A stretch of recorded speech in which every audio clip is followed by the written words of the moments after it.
सूचना र भिडियो हेर्नका लागि यस 5G अनलाइन टिभीलाई सब्स्क्राइब गर्नुहोला। दर्शकबिन यहाँहरूलाई नमस्कार छ। 5G अनलाइन टिभीको कृषि बहसमा हामी उपस्थित भएका छौँ। आज हामी कर्णाली प्रदेशको कालीकोट जिल्लाको पनि बरातु भन्ने गाउँमा आएका छौँ। यो झन्डै बजारदेखि बरातु भन्ने गाउँसम्म आउँदाखेरि लगभग हामीलाई 3 घन्टा जति लाग्यो हिँड्दै आउँदाखेरि। यो 3 घन्टाको पैदल यात्रामा हामीले एकजना यस्तो व्यक्तिसँग हामी भेट हुन पुग्यो कि उहाँ यो यस्तो विकट क्षेत्रमा बसेर पनि उहाँ युवा उद्यमी जसले कृषि क्षेत्रमा चाहिँ धेरै अनुसन्धान गरेर जो चाहिँ ठुला विज्ञहरूले पनि नगरेको काम र यहाँ उहाँले व्यवसायमा उहाँको कृषि व्यवसायमा उहाँले फलाएको थुप्रै हामीले फलहरू पनि हेर्न पायौँ र थुप्रै किसिमको बुट्यानहरू पनि हामीले देखेका छौँ। र एकदमै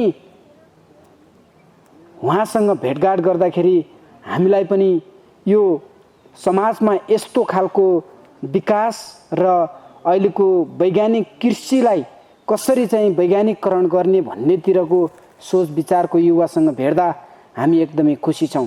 हामी आज त्यही व्यक्तिलाई स्वागत गर्न गइराखेका छौँ। कर्णालीमा पनि यस्तो व्यक्तिहरूले यस्तो ढुङ्गामा पनि चट्टानमा पनि अनि गैँटी फुटाएर पनि माटोमा एकदमै सुन फल्छ भने जस्तै उहाँले त्यस्तै प्रकारको उहाँले गरेको यो सबै मेहनत हामीले आज तपाईँलाई प्रत्यक्ष रूपमा हामीले देखाउन गइराखेका छौँ।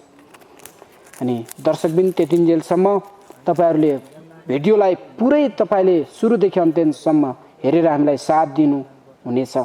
र अब हामी स्वागत गर्नेछौँ हाम्रो आजको पाहुनालाई। स्वागत छ हाम्रो पाहुना यहाँको एकदमै युवा कृषि क्षेत्रमा चाहिँ धेरै फड्को मार्ने र अझै कृषिलाई केही आधुनिकीकरण गर्नुपर्छ भन्ने मान्यता राखेको व्यक्ति हाम्रो हुनुहुन्छ युवा उद्यमी प्रख्यात व्यक्ति हाम्रो यहाँको जीवन गिरी। हामी यहाँलाई स्वागत गर्न चाहन्छौँ। हेलो नमस्ते, थ्याङ्क यू। हाम्रो साथमा आज हुनुहुन्छ जीवन गिरी बरातुमा। हामी उहाँसँग केही भलाकुसारी र केही प्रश्न गर्न गइराखेका छौँ। कसरी तपाईँको कन्सेप्टमा यो यसरी गर्नुपर्छ भनेर तपाईँले यो कृषि क्षेत्रमा तपाईँको लगाव, मान्छेले धेरै पसिना बगाउन चाहन्न, सजिलै पैसा चाहन्छ हैन, तर कसरी तपाईँले यस्तो कन्सेप्ट यस्तो ठाउँमा बसेर तपाईँले यस्तो प्रकारले आधुनिक प्रकारले कृषिको थोकहरू यहाँ टमाटर फल्याछ, यहाँ अर्को फल्याछ, आलु फल्याछ, किवी यहीँ लगाउनु भएको छ, आधुनिक प्रकारको फलहरू लगाउनु भएको छ, थुप्रै तपाईँले यहाँ गन्नै नसकिने बोट बिरुवाहरू लगाउनु भएको छ। कसरी यो आइडिया आयो? अलिकति तपाईँको छोटो परिचयबाट सुरु गरौँ। नमस्ते, म चाहिँ जीवन गिरी, कर्णाली प्रदेश कालीकोट जिल्लाको खाडाचक्र नगरपालिका खाडाचक्र नगरपालिका वडा नम्बर 11 बदालकोट भन्ने ठाउँको एउटा बरातु टोलमा हामी जन्मिँदै गर्दाखेरि एउटा मेरो घरयासी ब्याकग्राउन्ड भन्नु गर्दाखेरि पहिलेदेखि हामी कृषिमा एउटा आबद्ध, यो चाहिँ मेरो बुवाले गर्दै जानुभयो र त्यसमा चाहिँ म पढ्दै गर्दाखेरि मैले होटल म्यानेजमेन्ट पढेँ, त्यसपछि गएर कृषि पढ्नुपर्छ भन्ने कुराहरू घरबाट फोकस भएपछि कृषि पढ्यौँ। पढ्दै गर्दाखेरि र यता काम गर्दै गर्दाखेरिको दुईटाको म्याचिङमा चाहिँ हामी चाहिँ यहाँ कहिलेकाहीँ म पढ्दै गर्दाखेरि विभिन्न ठाउँहरू घुमेँ, विभिन्न फर्महरू भिजिट गरेँ, मैले विभिन्न एरियाको उत्पादनहरू हेरेँ। तर कहिलेकाहीँ आफ्नै ठाउँलाई कसैले हेर्दाखेरि बनावटी हो, यो आफ्नो ठाउँलाई प्रशंसा गर्यो भन्छन् होला, तर आफ्नै ठाउँ देख्दाखेरि कहिलेकाहीँ मलाई आफै अचम्म लाग्छ। किनभने हाम्रो ठाउँमा हर कुरा छ। यो एराउन्ड समुद्र सतहदेखि 1200 लिएर 1350-60 यो एरियामा चाहिँ हाम्रो के छ भने यहाँ ओखर पनि हुन्छ, स्याउ पनि हुन्छ, नास्पाती पनि हुन्छ, तपाईँको आँपहरू पनि भइरहेछ। हामी किवी देखिरहनु भएको छ, यहाँ ड्र्यागन किवी देखिरहनु भएको छ, एभोकाडोहरूको ट्रायल भइरहेछ। अब फलफुलको कुराहरू हुन्छ र आरुदेखि लिएर सबै उत्पादन गरिरहेछौँ। अघि जस्तै तपाईँले भन्नुभयो यहाँ कसरी यो भयो, कसरी यस्तो हुनु आयो भन्ने कुराहरू गर्नुभयो। हामीले चाहिँ काम गर्दै जाँदाखेरि अब हिजो अस्ति चाहिँ मान्छे के सोच्थ्यो भने अमेरिका भन्ने कुरा सबै हो, अमेरिका भन्ने साथ सबै कुरामा अगाडि हो। अहिले चाहिँ कतिपय नेताहरू के छ भने सबै कुरामा जान्ने भएर प्याच प्याच बोल्ने, भाषणहरू गर्ने कुराहरू गर्छन्। जसले पनि के भनिन्छ, कृषि जस्तो क्षेत्र छ हाम्रो यो ठाउँमा, राम्रो उत्पादनको लागि चाहिँ एउटा प्रख्यात ठाउँ हो कालीकोट जिल्लाकै। तर कतिपय नेताहरू आएर केही बोलिदिनु पर्दाखेरि यो त अमेरिकाको प्रविधि हो, यो चाहिँ होइन जे पनि के अमेरिकाको प्रविधि हो। एग्रिकल्चरको चाहिँ सबैभन्दा राम्रो प्रविधि हर कुरामा इजरायलले गरेको कुरा छ होइन। त्यो हुँदाखेरि मान्छेले पहिले कुरा बुझ्न जरुरी छ। बुझिसकेपछि त्यसपछि यहाँको स्थानीय सरकारको कुरा गर्नुहुन्छ भने स्थानीय सरकारले चाहिँ अहिले स्थानीय सरकार आइसकेपछि यहाँका जनताहरूले चाहिँ व्यवसायमुखी गर्नुपर्छ भन्ने कुरा चाहिँ छैन। यहाँ मान्छेहरू व्यावहारिक ढङ्गले लागिरहेछन्, व्यावसायिक ढङ्गले गरिरहेछन्। अहिले हामी चाहिँ यो अलिकति केही गरिरहेछौँ, अलिकति केही गरौँ भनेर चाहिँ अझै अगाडि बढिरहेछौँ। तर यसको साथ सपोर्ट भन्ने कुराहरू छैन कतैबाट पनि अहिले पनि। जीवन सर, तपाईँको यो जति पनि गर्नु भएको छ यहाँ हामीले भिडियोमा पनि दर्शकबिनहरूलाई हामीले देखाउनेछौँ। यो यहाँको क्षेत्रमा हेर्दाखेरि तपाईँहरू व्यवसायीकरणको रूपमा सुरुमै लागि पर्नु भयो कि बिस्तारै बिस्तारै गर्दै जानुपर्छ, गरेपछि हुँदो रहेछ भन्ने खालको कन्सेप्ट कसरी तपाईँले गर्नुभयो? के छ, व्यवसायी रूपले जानुभयो कि अथवा होइन लगाउन त अलिअलि खानालाई हुन्छ भन्ने प्रकारले कुन प्रकारले जानुभयो? अब यो चाहिँ ठ्याक्कै कुरा गर्नुपर्दाखेरि के छ भने हामी एउटा गाउँको लोकालिटीमा छौँ होइन। हामीसँग लट्स अफ त्यो ठुलो मात्रामा चाहिँ हामीसँग जग्गा हुँदैन। जग्गा भयो भने अब बाउबाजेहरूको भागबन्डामा परेको थोरै एरिया यहाँ हुन्छ, थोरै एरिया त्यहाँ हुन्छ, थोरै एरिया त्यहाँ हुन्छ। र यहाँ के छ भने गाउँ समाजमा चाहिँ फलफुल लायौँ, तरकारी खेती गऱ्यौँ भने हामीले के खाने, उनीहरूलाई के नलेज छ भने खानपिन भनेको त्यही मकै हो, त्यही गहुँ हो, अनि त्यही धान हो भन्ने कुरा मात्रै छ। र व्यवसायी ढङ्गले गर्नुपर्छ भन्ने मान्छेहरू थिएन। तर हिजो अस्ति हाम्रो बुवाहरूले गर्दै गर्दाखेरि अहिले चाहिँ अलिकति परिवर्तन हुँदैछ हाम्रो ठाउँमा होइन। फलफुलहरू लगाउनुपर्छ, हामीले तरकारी खेती गर्नुपर्छ भन्ने कुराहरू त छ। तर व्यावसायिक ढङ्गले गर्नको लागि हामीलाई एरिया मात्रामा छैन, किनभने हाम्रो बाउहरूको जग्गा कति छ हामीले त्योमा मात्रै गर्छ। अहिले मान्छेहरूलाई ल तपाईँहरूको जग्गा दिनुहोस्, हामी भौगोलिक हिसाबले पनि तपाईँहरूलाई अलिकति ठगिएको हो हामी। भौगोलिक हिसाबले पनि तपाईँलाई प्रशस्त रूपमा उब्जनी गर्ने खेतहरू अथवा बारीहरू चाहिँ छैन। तर मैले देखेँ तपाईँहरूको यो चट्टानहरूमा पनि सुन्तला फलेको, अनि ढुङ्गामा पनि तपाईँहरूले फोरेर त्यस्तो कामहरू गरेको मैले देखेको छु। त्यो त अब अनि के हो यो तपाईँको यत्तिकै फल्यो यो बारीमा? एकदमै कडा मेहनत र परिश्रमको तपाईँ यत्रो गाउँहरू पनि देख्नु भएको छ। यहाँ केही ठाउँमा हामीले चाहिँ ठुलो मेहनत गरेर चाहिँ यो भएको हो। यो हर कुरामा सबै कुरामा मेहनत गर्नुपर्छ। मेहनतले भोलि बिहान पक्कै पनि मिठो फल दिन्छ भन्छ नि, त्यसको बावजुद चाहिँ अहिलेको चाहिँ यो सुन्दा यो चाहिँ आरु फलेको, यो यताउति बारी बिरु सबै हरियाली। हजुर, यो मेहनत अनि हामीसँगै भएको शिक्षाहरू मेरो बुवासँग। तपाईँ युवा हुनुहुन्छ, कसरी तपाईँले यो माटोसँग खेल्ने, माटोसँग एउटा तपाईँ होटल म्यानेजमेन्ट पढ्नुभयो, होटल म्यानेजमेन्ट पढिसकेपछि आफैले भन्नुभयो म कृषि विज्ञान अथवा 3 वर्षीय कोर्स मैले पढेको छु भन्नुभयो। अनि तपाईँ जस्तो युवाहरू अहिले गाउँमा हल्लिएर खाइराखेको छ।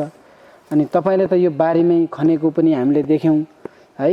तपाईँले कृषिसँगै तपाईँहरू बसेको पनि मैले देखेँ। यो बारी बिरुमा बोटहरू गोडमेल गरेको।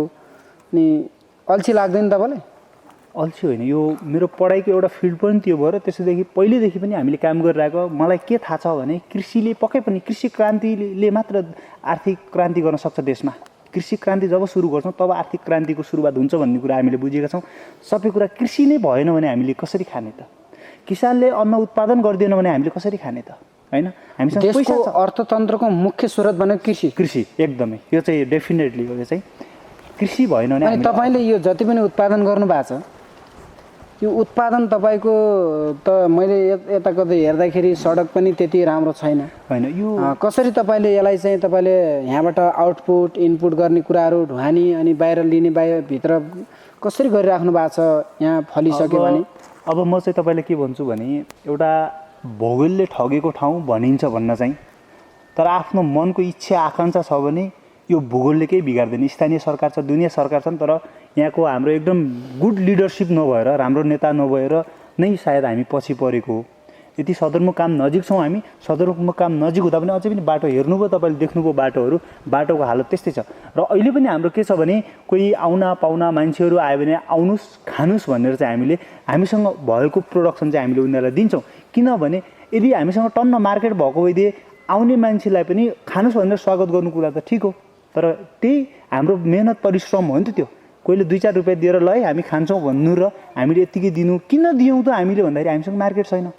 अब यसको कुराहरूले चाहिँ अब हामीले उत्पादन त गऱ्यौँ, एक न एक दिन त यसले त भोलि बिहान मार्केट पाउला, बाटो बन्ला, भोलि बिहान हामी यहाँको प्रोडक्सन चाहिँ सुर्खेत लिन सक्छौँ, काठमाडौँ लिन सक्छौँ। अहिले धेरै ठाउँहरूमा अहिले अलिकति भइरहेछ। हामीले चाहिँ अस्ति नै भर्खरै मैले रिसेन्टली चाहिँ आरू बखडाको जाम जेली बनाउन पनि ट्राई गरेँ होइन। अब किबीहरू छ, अनि बाहिरदेखि हाम्रो दाँते ओखरहरू छ, अनि स्याउहरूको कुराहरू छ। बाहिरबाट मार्केटको कुरा त हुन्छ, तर हामीसँग ठुलो गाडी चल्ने खालको रोड छैन। सबै कुराहरूले चाहिँ हामी पछि छौँ। यो हुँदाखेरि स्थानीय सरकारमा यो कुरामा अझै पनि चासो गएको छैन र यो चासो चाहिँ कहिले जाला भन्ने कुरामा, यहाँ बाटो कहिले पुग्ला र हाम्रो उत्पादन भएको कुराहरू खेर नजाओस् अथवा कोही आएर जति यो अहिले लकडाउनमा हुनुहुन्छ है, अनि तपाईँको केही फल्यो लकडाउनको यो यो यो यो परिस्थितिमा, यो सिजनमा के फलिराखेको छ अहिले? अहिले अब हाम्रो लकडाउनमा त हेर्नुहोस्, आरू बखरा छ, आरू छ तपाईँको, अनि तरकारीहरू छ। अब हिजो अस्ति मान्छे लगभग यो बेच्नुहुन्छ होइन, तपाईँको यो लकडाउनको बेला कति अब बजार पनि छैन होला? छैन एकदम। के छ हाम्रो उत्पादन पुरै अहिले कुहिएर गइरहेछ। हिजो अस्ति मान्छेहरू के भन्थे भने अब हाम्रो यो उत्पादन जुन यसरी वेस्टेज भइरहेछ लकडाउनले गर्दाखेरि हामीसँग मार्केट पनि थिएन यत्रो उत्पादन, किनभने हाम्रो उत्पादन भयो भने यहाँको मार्केटले पनि मार्केटलाई बढी नै हुन्छ क्या, वेस्टेज नै रहन्छ। तर त्यही माथि लकडाउन भइदियो। अनि के छ भने हिजो अस्ति मान्छेहरू के भन्थ्यो भने कोहीले चोरेर खायो, अर्को गर्यो भन्थ्यो। अहिले मान्छेहरू के छ भने चाहिँ लकडाउन भयो यत्तिकै वेस्टेज जानुभन्दा कोही आएर यो फल खाएको भइदियो धर्म लाग्थ्यो भन्छ कि अहिले मान्छेहरूले के। किनभने वेस्टेज त नजाओस् न, बरु खाइदिउन् होइन, खेर नजाओस् भन्ने चाहिँ हाम्रो मनसाय हो। हामीले के बुझिरहेछौँ, लकडाउन छ अहिले कतिपय ठाउँहरूमा मान्छे खान नपाएर छटपटिरहेछ। भिटामिन सीको कुराहरू गर्छन् अहिले डक्टरहरूले। अहिले त्यस्तै विभिन्न औषधिहरू चढाउँदै गर्दाखेरि कता ढुसी लाग्यो आँखामा भन्ने कुराहरू पनि आइरहेछ नि मिडियामा। किन त्यो सी भनेर दुनियाँ औषधि सबैले त्यो त कम्प्याक्ट हुनसक्छ भन्न सकिँदैन नि त। अब त्यो हुँदाखेरि भिटामिन सी त हाम्रो आरू बखडामा पनि छ नि त। अब कुनै कोभिड अस्पताल होला अथवा कोही आओस् न, हामी फ्रीमा दिइदिन्छौँ कि उनीहरूलाई, आओ लिनुहोस्, लिएर बिरामीलाई बाँडिदिनुहोस् अथवा कोही खान नपाएको ठाउँमा पुऱ्याइदिनुहोस् होइन भन्न सकिन्थ्यो। तर किनभने फेरि लास्ट उही आएर यातायातको कुरा होइन, बाटोघाटोको कुराले नै असर पर्छ कि। यदि बाटोघाटो राम्रो भएको थियो त्यो पनि नआउला नि भन्न सकिँदैन थियो। 1-2 ठाउँमा थिए, तर बाटोघाटोले यस्तै गर्दाखेरि बाटोघाटो पनि राम्रो छैन। कसरी लैजानुहुन्छ त यहाँबाट सामानहरू? यहाँबाट डोकोमा बोकेर 1-1.5 घन्टा लाएर बजार पुऱ्याउँछौँ। अब मान्छेहरू के भन्छन्, अहिले जस्तै हामीले अघि आरू देखाउने त्यो ठुलो दाना आरू हामीले त्यो 15 रुपियाँ दाना र 80 रुपियाँ केजीमा बेचिरहेछौँ। 1 केजीमा 5देखि 6 दाना जान्छ। अनि त्यो चाहिँ मान्छेहरू के भन्छ भने 20 रुपियाँ 1 किलो चुरोट खानलाई चाहिँ ओके हुन्छ भने त्यो 15 रुपियाँ आरू दाना भन्दाखेरि ओहो कति महँगो भन्छ। अनि बुझ्ने मान्छे चाहिँ होइन यो खानुपर्छ है भन्छ होइन। अब हामी चाहिँ कुनतिर गइरहेछौँ त? हामी राम्रो बाटोतिर हिँड्दैछौँ नराम्रोतिर हिँड्दैन। हामी जहाँ रक्सी चुरोटलाई चाहिँ पैसा खर्च गर्न केही नमान्ने, फलफुल खानुपर्छ, फलफुल हाम्रो स्वास्थ्यको लागि फाइदा छ भन्दाखेरि मान्छेहरू चाहिँ अलिकति हिचकिने अथवा त्यो सम्बन्धीको ज्ञान नलेज अथवा कमी भएर हो कि अब कस्तो हो होइन, यो यस्तो भइरहेछ। अब यो कुराहरूलाई यहाँबाट मार्केटमा लिन्छौँ, बेच्छौँ, अनि कतिपय कुराहरू बेचेर अब त्यहाँ अनि लगानी के कस्तो छ त? अलिकति लगानीतिर पनि जाउँ न त। लगानी के कस्तो गरिराख्नु भएको छ? अब लगानीको कुरा गर्नुहुन्छ भने अब हामीले यहाँ देख्नुपर्छ, यहाँ ग्रिन हाउसहरू पनि छ। अब अलिकति केही सरकारले कृषि कार्यालयले पनि अलिकति अनुदान दिएर हामीले टर्नेल बनाएको छौँ 1-2वटा। अनि त्यसो लगानीको कुरा गर्नुहुन्छ भने पहिलेदेखि 2052 सालदेखि चाहिँ मेरो बुवाले चाहिँ नर्सरीको उत्पादन गर्न सुरु गर्नुभयो। नर्सरी 2052 सालदेखि नर्सरी यो कसलाई दिनुहुन्छ तपाईँले? पहिला चाहिँ कृषिले लग्थ्यो, अहिले पनि कहिलेकाहीँ कृषिले लग्छ, कहिले नगरले अब यताउता लग्छन्। हामीले 2052 सालदेखि पर इयर चाहिँ 3-4 हजार चाहिँ सुन्तला, कलमी सुन्तला बेच्थ्यौँ, ओखरहरू बेच्थ्यौँ, कागतीहरू बेच्थ्यौँ। त्यहीँबाट चाहिँ हाम्रो यो कृषि व्यवसाय चाहिँ ग्रो अप भएको। गाउँलेलाई लाइदेऊ भन्दाखेरि पनि कतिपय ठाउँमा गाउँलेहरूले लाएनन्, अहिले छैनन्, उनीहरूले भर्खर केही सिक्दैछन्। हामीले त्यतिखेर लगाएको बुट्टाहरू 8-10 वर्ष भयो अहिले हामीले उत्पादन दिन थालेको। तर वर्षेनी जे होस् आफूलाई खाना लाउन पुगिरहेछ। अहिले चाहिँ यसलाई अझै व्यावसायिक ढङ्गले गर्न पाए हुन्थ्यो भन्ने कुराहरू चाहिँ हाम्रो मनको कुराहरू छ। तर यसको लागि चाहिँ आफ्नै लगानी भएर आफैले चाहिँ गर्न नसकिँदो रहेछ। कतैबाट सरकारको अनुदानको कुरा आउँछ। अहिले यही 78-79 को आर्थिक बजेटमा चाहिँ त्यत्रो कृषिको लागि भनेर झन्डै तपाईँको कति करोड कि खर्ब कति छुटाएको छ। तर त्यो चाहिँ वास्तविक किसानले नपाएर चाहिँ यो चाहिँ जो हुने खाने छन् अथवा नेताका आसेपासेहरू भन्छ नि उनीहरूले लिने, किसानभन्दा अर्कै मान्छेले वास्तविक किसानले नपाउने कुराहरू यस्तो समस्या छ। यो समस्या चाहिँ अनि अनुदानको कुराहरू गर्दाखेरि कमिसनको कुराहरू गर्ने म हालिदिउँला अथवा त्यस्तो कुराहरू आएर चाहिँ हामी जस्ता धेरै किसानहरूले कमिसनको बार्गेनिङ हुन्छ, बार्गेनिङ गर्छन्। अहिले पनि कोही चिन्जान छ, आसेपासे नेताको मान्छेहरू छ अथवा भनौँ त्यहाँ त्यस्तो भइरहेछ। उत्पादनमा यस्तो क्षेत्रमा अलिकति लगानी धेरै लाग्ने र आफ्नो लगानीले नपुग्ने भएको कारणले गर्दा त्यसमा समस्या छ। नत्र भने यहाँको उब्जनी माटो कस्तो प्रकारको माटो हो अनि राम्रै उत्पादन भइरहेछ। एकदम एकदम म यो भन्दैछु मैले। अब किनभने माटोको कुरा गर्नुहुन्छ भने हाम्रो माटो जति उर्वर केही पनि छैन, कतै पनि छैन मैले देखेको। हाम्रो यो लोकालिटीमा यहाँको क्लाइमेटिक मिलेर हो कि भौगोलिक हिसाबमा हेर्ने त ढुङ्गै ढुङ्गा जताततै देखिन्छ। तर उत्पादनको कुरामा गर्नुहुन्छ भने यहाँ धेरै कुराहरू उत्पादन हुन्छ। तपाईँको तरकारीको कुरा गर्नुहुन्छ कि फलफुल पनि यहाँ देखिरहनुहुन्छ, किवी छ, तपाईँको ओखर छ, सुन्तला, अघि भने मैले सबै कुराहरू छ हामीसँग। तर यो किनभने यहाँको लोकालिटी, यहाँको उत्पादन यो माटोमा भएको उर्वरा शक्तिले नै यो भएको, यो सम्भव छ। अनि यो परीक्षण गर्नलाई ल्याउनु भएको हो? यो अलि बिरुवाहरू कुन यो किवीहरू छ? किवी छ, हामीसँग बुद्ध चित्त छ, त्यसपछि रुद्राक्षीहरू लगाइरहेछौँ हामीले। ट्रायल भइरहेछ यहाँ केही कुराहरू। अनि हामी अझै पनि केही नयाँ बुट्टाहरू आयो भने हामीले एक्सपोर्ट गर्छौँ। अस्ति नै झन्डै यो हाम्रो यहाँ 6वटा बुट्टा छ यो किवीको, अरू सब भाले परेछ, एउटा चाहिँ पोथी पऱ्यो। एउटामा झन्डै तपाईँको 80 केजी फल्यो। अब हामीले पर केजी 300 बेचिरहेको थियौँ। अब यस्तै बुट्टाहरू सबै फल्न पाएको भइदिए त थियो। अब भोलि बिहान मान्छेले बुझिरहेछन् किवी भने के हो, मान्छे खान पनि डराइरहेछ, नबुझेर होला सायद। अब यहाँका कोही बाहिरबाट आएको कर्मचारीहरू, हाकिमहरू अथवा ठुलो मान्छेहरूले चाहिँ ल है बरातुमा यस्तो उत्पादन रहेछ ल्याइदिनुहोस् है हामीलाई भन्नुहुन्छ, हामीले त्यहाँबाट डेलिभरी गरिदिन्छौँ उहाँहरूलाई। यो बाहेक तपाईँले अन्त केही गर्नुभएको छ, केही गर्नुहुन्छ? म चाहिँ यो हाम्रो यो चाहिँ हामीले जनचेतना फलफुल निजी नर्सरी भनेर चाहिँ यहाँ एउटा फार्म इस्टाब्लिसमेन्ट गरेका छौँ भने म कृषि पढ्दै गर्दाखेरि पढिसकेपछि अब जागिर खानुभन्दा पनि व्यवसाय गर्नुपर्छ भन्ने हेतुले चाहिँ सुर्खेतमा चाहिँ 20 कट्ठा जग्गा लिएर 40 कट्ठा जग्गा लिएर केही खेती गरौँ कि भन्ने कुरा थियो। तर यहाँको दाँजो र अनि त्यहाँको दाँजोमा चाहिँ अलिकति अप्ठ्यारो छ त्यहाँ, किनभने बर्खामा पानी बढी हुने र माटो पनि धेरै कम्प्याक्ट भएको है। अनि त्यो कुराले गर्दा हामीले सुर्खेतमा पनि इस्टाब्लिसमेन्ट गरिरहेको छौँ, 2-3 वर्ष हुँदैछ अब। अनि त्यहाँ पनि हामीले अहिले तरकारीहरू उत्पादन गरिरहेको छौँ। अब बिस्तारै लाइभ स्टकतिर पनि जानुपर्छ कि भन्ने कुरा छ। यसकै शाखा हो त्यो चाहिँ। हामीले बसन्त अर्ग्यानिक कृषि तथा पशुपन्छी फर्म भनेर मूलपानी नजिकै चाहिँ हामीले सुरुवात गरेका छौँ। यो अब झन्डै यो वर्ष के उत्पादन तरकारी मात्रै गर्नुहुन्छ कि? अहिले तरकारी मात्रै छ। अब बिस्तारै माछा र बङ्गुरा हाल्ने भन्ने प्लानिङ हो। त्यही त हो नि, जता गयो भने आर्थिकको कुराहरू आउँछ। आर्थिकको कुराले गर्दाखेरि अलिकति हामी पछि हट्नु परिरहेछ। अब देशको स्थिति यस्तै छ। कृषि क्षेत्रमा सरकारले लगानी लगाउँछु भने पनि वास्तविक किसानका नपुगेको गुनासो छ।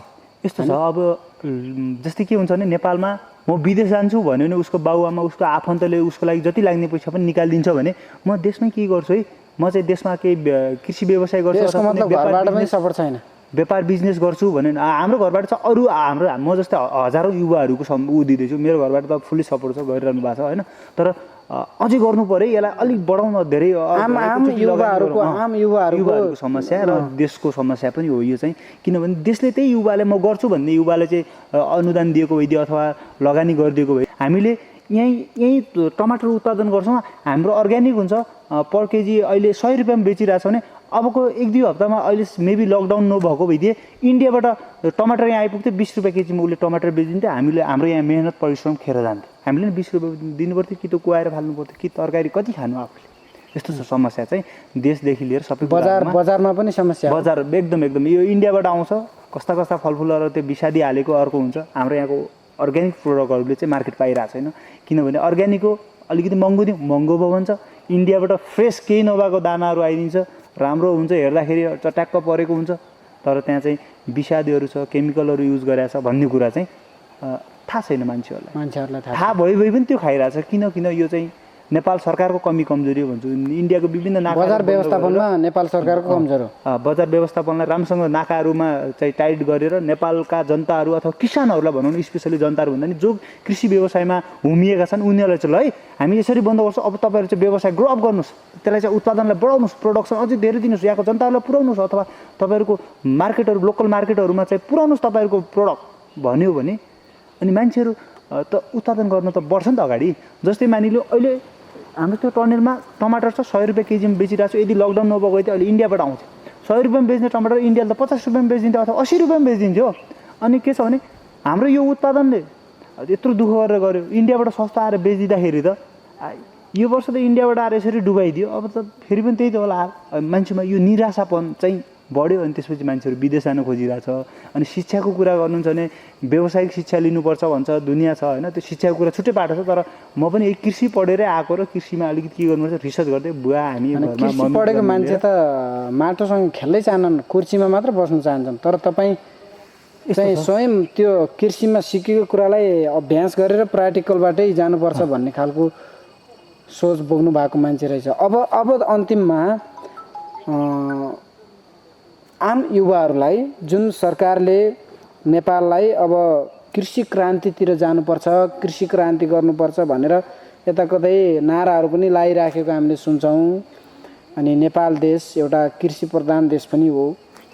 यसलाई नेपालमा अब आधुनिक कृषिलाई कसरी यसलाई परिमार्जित गरेर कसरी अगाडि बढाउने र आम युवाहरू जतिजना विदेशतिर गइराख्नु भएको छ तिनीहरूलाई कसरी रोक्ने, यसको छोटकरीमा बताइदिनुहोस् त। अब यस्तो छ, एउटा भाषणमा मात्रै सीमित हो कि कृषि क्रान्ति गर्नुपर्छ भने भाषणमा जति सजिलो छ नि, क्रान्ति भन्ने शब्द भन्दाखेरि जति सजिलो छ नि त्यतिभित्र गइरहेछ। हर कुराको क्रान्ति छ यहाँ। कृषि क्रान्ति गर्नको लागि सम्भव त पहिलो कुरा के छ भने हामीले औजार उपकरण, हामी हिजो बाउबाजेले बोकेको जोतेको हलोले कोदालोले खनेर हामी कृषि क्रान्ति गर्छौँ भन्नु सम्भव छैन। त्यसको मतलब चाहिँ आधुनिकरण गर्नु पर्यो। अनि नेपाल सरकारले कृषि उपज सामग्रीहरू, हलो, तपाईँको ट्र्याक्टरहरू भन्सार फ्रीमा गरिदिनु पऱ्यो किसानलाई चाहिँ। भन्सार छुट, फुल छुट हुनु पऱ्यो, किनभने किसानले सस्तोमा एचिभमेन्ट गर्न पाओस्, उसले त्यो उत्पादन लिएर भोलि चाहिँ त्यो इक्विपमेन्ट ल्याएर चाहिँ नेपालका बाँझा जमिनहरू 23 लाख बिघा जमिन बाँझो छ अहिले नेपालमा, त्यत्रो जमिन बाँझो छ, त्यो बाँझो जमिनलाई चाहिँ जोतेर चाहिँ कृषि क्रान्ति गर्न सम्भव छ। अनि यसको शिक्षा र आधुनिक प्रकारको प्राविधिक पनि चाहिएला नि त, फेरि जनशक्ति चाहिएला। त्यो जनशक्ति नेपालमा छ। मान्छेले भन्छ नि इजरायल एउटा देशको कुरा गर्छौँ हामी, कृषिमा ठुलो क्रान्ति गर्ने इजरायल हो। इजरायलमा जस्तै थोपा सिँचाइ, ग्रिन हाउसको कुरा छ नि, त्यो सबै इजरायलले सुरुवात गरेको। इजरायलको किसानले 3%ले उत्पादन गरेको, 3% कृषकले मात्र, 3% किसानले मात्रै उत्पादन गर्छ। त्यहाँ 3% त्यहाँको जनसङ्ख्याको 3%ले कृषि उत्पादन गर्छ। तर त्यो आफ्नो देशमा वालछाल भएर उसले बाहिर अरूलाई एक्सपोर्ट गर्छ। तर हाम्रो देशमा हेर्नुहोस् त, अहिले हिजो अस्ति 80% थियो भने अहिले घटेको छ, अझै घट्दैछ क्या। तर हिजो अस्ति 80 हुँदा त खाना लाउन पुगिरहेको थिएन, अझै घटिरहेछ। हामीले अझै कृषिमा कम भइरहेछ। तर म के भन्छु भने वास्तविक आधुनिकरण गरेर कृषिलाई चाहिँ यी जुन कृषि व्यवसाय पढिरहेछन्, शिक्षाहरू पढिरहेछन् अथवा कृषि पढ्नुपर्छ, कृषि गर्नलाई भन्नु जरुरत छैन क्या। अब म खाना पकाउनलाई होटल म्यानेजमेन्ट नै पढ्नुपर्छ भन्ने त छैन नि त। आफ्नो भित्रैदेखि इन्ट्रेस्ट र सरकारले त्यो ठाउँमा चाहिँ सही ठाउँमा लगानी गरिदियो भने सरकारले पनि अथवा बाहिरबाट आउने प्रोडक्सनलाई मात्रै हामीले रोक्न सक्यौँ भने पक्कै पनि नेपालको उत्पादनले चाहिँ नेपालभरि नै पुगेर हामी पनि भोलि नै एक्सपोर्ट गर्न सक्छौँ। हिजो अस्ति कुनै बेला चाहिँ नेपालले जापानलाई चामल सहयोग गर्ने भन्ने हामीले पनि सुनिरहेको थियौँ होइन। तर त्यस्तै कुरा चाहिँ के छ भने औजार उपकरणमा चाहिँ भन्सार छुट, अनि त्यसपछि गएर विभिन्न देशका बाँझा जमिनहरू चाहिँ सरकारले लिजमा दिएर अथवा कोही व्यवसाय गर्न मान्छेले दिने के छ भने यहाँ जग्गा रेन्टमा लिनु पऱ्यो, त्यो पनि महँगै छ। अब तराई क्षेत्रमा चाहिँ जुन क्षेत्रमा चाहिँ त्यो उत्पादन हुने ठाउँ हो त्यो क्षेत्रमा चाहिँ हामीले घर उत्पादन गरिरहेछौँ क्या। तरकारी उत्पादन गर्नुपर्ने अब भाषणमा मात्रै कृषि क्रान्ति भन्ने कि कृषि क्रान्ति यस्तो पहाडमा आएर ढुङ्गामा गरेर सम्भव छैन। बरु यहाँ चाहिँ घर लाउनु पर्ने हो। जुन तराईका मिलेका चट्टा फाँट छन् त्यो फाँटमा ठुला व्यवसाय फर्महरू, इन्डस्ट्रियल होइन, त्यहाँ हो खोल्नुपर्ने। तर त्यहाँ चाहिँ घर उत्पादन भइरहेछ, बजारीकरणको पनि छैन, त्यहाँ सहरीकरणको कुराहरू गर्नुहुन्छ त्यस्तै अव्यवस्थित छ। अब त्यो गर्दाखेरि सरकारले चाहिँ के गर्नुपर्छ भने कृषि व्यवसायमा होमिन चाहने मान्छेलाई उनीहरूको कुरा बुझेर अथवा उनीहरूलाई अनुदानको कुरा हुन्छ कि अथवा कसरी हुन्छ, उनीहरूलाई शिक्षा दिएर हुन्छ कि अथवा उनीहरूलाई कतै जग्गाहरू मिलाइदिएर हुन्छ कि अथवा उनीहरूलाई के छ, उनीहरूको वास्तविक आवश्यकता चाहिँ के हो, आवश्यकता चाहिँ नेपाल सरकारले परिपूर्ति गर्न सक्यो भने देशमा कृषि क्रान्ति सम्भव छ। अब चाहिँ अन्तिममा युवाहरूलाई के भन्न चाहनुहुन्छ? आम युवाहरू विदेशको लहरमा छन्, अब सजिलै पैसा पाउन सकिन्न, तर पनि विदेशमा गएर हरेक काम गर्न रुचाउँछन्। तर नेपाली जमिनमा केही गर्नुपर्छ भन्ने नभएर पनि नहोला, तर बाध्यता पनि हुनसक्छ। यो चाहिँ देशको परिस्थिति त छुट्टै कुरा रह्यो होइन। अब हामीले अर्काले दोष लाउनु भन्दा पनि पहिला पनि आफू केही गर्न सिकौँ न, केही गरौँ, इच्छा शक्ति चाहिँ हुनु पऱ्यो क्या। हाम्रो के छ भने म पढेँ, अब म जागिर खानुपर्छ, घुम्ने कुर्चीमा बस्नुपर्छ अथवा डुल्नुपर्छ भन्ने खालको एउटा मेन्टालिटी बनाएर मान्छेहरू अगाडि हिँडिरहेछ। अहिलेको युवाहरू चाहिँ सोच चाहिँ आफू चाहिँ काम चाहिँ 0 गति छैन, सोच एकैचोटि 100 स्पिडमा गरिरहेछ क्या। पुरै करोडौँका मान्छेले चाहिँ 0बाट काम सुरु गरिरहेछन्, 2 रुपियाँ कमाइरहेछन्, एकैचोटि करोडौँ कमाउने सपना देखिरहेछ क्या। तर ऊ सपनामाथि दगुरिरहेछ, तर ऊ चाहिँ बेसिक लेभलदेखि लागिरहेको छैन। त्यो हुँदाखेरि के छ भने पहिलो कुरो त आफ्नै देशमा केही गर्नुपर्छ, थोरैबाट सुरु गरौँ न, ट्रायल गरौँ, परीक्षण गरौँ। मान्छेहरू अहिले कतिपय ठाउँमा कृषि व्यवसाय छ भन्छौँ हामी, तर कतिपय मान्छेहरू कृषिमा लगानी गरेर डुबेको पनि छ, किनभने उनीहरूसँग नलेज छैन, पैसा छ, पैसा बगाइरहेछ। अब त्यस्तो कुराले गर्दाखेरि म विभिन्न विदेशमा जान बाध्यता, कसैको बाध्यता छ, कोही चाहिँ रहरले गइरहेछ क्या। अब कसले गर्छ यार खोन्छ भने विदेश गएर टोइलेट सोध्नु पर्ने। अब विदेशमै काम गरेर हाम्रै भनौँ न कोरिया जाने मान्छेहरू छ नि, म्याक्सिमम् कृषिमै काम गर्छ, अनि म्यानुफ्याक्चरमा काम गर्ने। अब उनीहरूले केही बुझिरहेछ। अहिले नेपालमा पनि पछिल्लो चरणमा चाहिँ अलिकति व्यवसायतिर लम्किरहेछ, किनभने बाहिर विदेशबाट सिकेर होस् अथवा कोही युट्युबहरू हेरेर अथवा केही गर्नुपर्छ, यसरी गर्नुपर्दो रहेछ भनेर चाहिँ केही सिक्दैछ। तर नेपाल सरकारले चाहिँ हर कुरामा भन्सार बढाउने, कसरी हुन्छ नेताहरूले चाहिँ आफू चाहिँ महँगा गाडी चढ्ने, जनताहरूको कर उठाएर गाडी चढ्ने, तर युवाहरूको व्यथालाई नबुझ्ने, बुझ्दैन युवा देशको व्यथा। त्यस कारणले कृषि क्रान्तिको लागि चाहिँ अझै सम्भव छैन। एकदम धन्यवाद। छोटो संवादको लागि हामीसँग हुनुहुन्थ्यो युवा उद्यमी, व्यवसायी, कृषि क्षेत्रमा एकदमै लागि परिराख्नु भएको, कृषिमा क्रान्ति भाषणबाट मात्रै होइन, परिवर्तन चाहिँ आफूबाटै सुरुवात हुनुपर्छ भन्ने खालको मनोबल र एकदमै मनोक्रान्ति भित्रैबाटको धारणा, इच्छा शक्तिसहित उहाँले हामीसँग संवाद गर्नुभएको छ। यो संवाद हामीले तपाईँलाई प्रत्यक्ष रूपमा देखाउनेछौँ। यहाँहरूलाई यतिन्जेलसम्म हेरिदिनु भएको लागि धेरै धेरै धन्यवाद दिँदै कार्यक्रमबाट म बिदा हुन्छु। सबैलाई नमस्कार। हस्, नमस्ते, थ्याङ्क यू। नयाँ नयाँ सूचना र भिडियो हेर्नका लागि यस 5G अनलाइन टिभीलाई सब्स्क्राइब गर्नुहोला।